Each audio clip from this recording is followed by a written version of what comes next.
naha winjirira. Noneho ukinjira ugezemo imbere uhinguka this way. Ni salo ifite agatere akadomo, hanyuma ameza sava, intebe sava, and here we go, the kitchen. Twagiye tuzimye tujya mu kindi cyumba burije. Tubone aka in one room, second room, bathroom. So reka tujye kureba bathroom. Ntabwo nzabona hari itara. Yep, ngiyi bathroom ifite toilette, tukagira umuriro cyo gushyushya amazi, like the normal thing, the normal. Umva ndi happy. Par contre reba ino robine yabo ni seseme. Nzabyoza ariko bizahita bica. Yeah, the room yinjiramo gutya, agakoridoro kaba hanze, guhera hano agakoridoro kaba hanze nk'aka. Iyi ngiyi ni byo room, ikagirana n'iyi garderobe.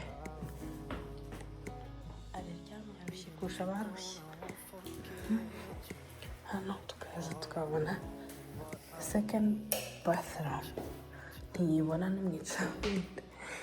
Dore n'iyi nayo nayibonye.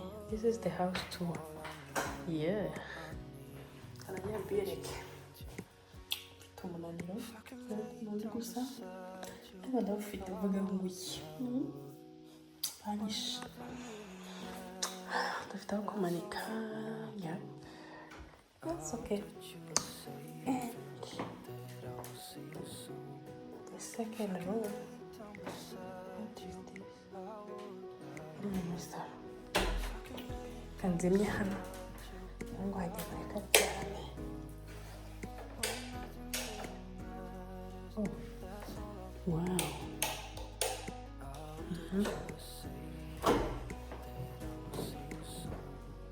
Indi room nayo iyi room irimo umuntu n'aho kabari utarirwa kari kimeze nk'iriya. So this is the house tour.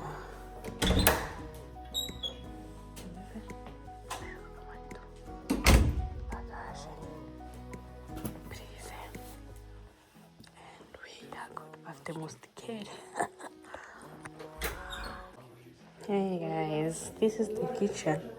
The small fridge which has nothing in it, and the door. Dufite view mu gikoni, wareba umujyi ntabwo bigaragara neza. And here we go. Amasahane, amasorori, yes, ibiyiko, and taram. Hano nta bintu birimo hejuru. Hano harimo ibirahuri n'amatasi make biba bibaye.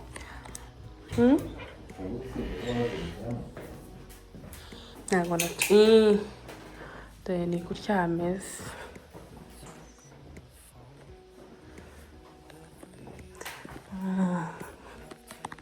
This is the kitchen. Iyi ni salon.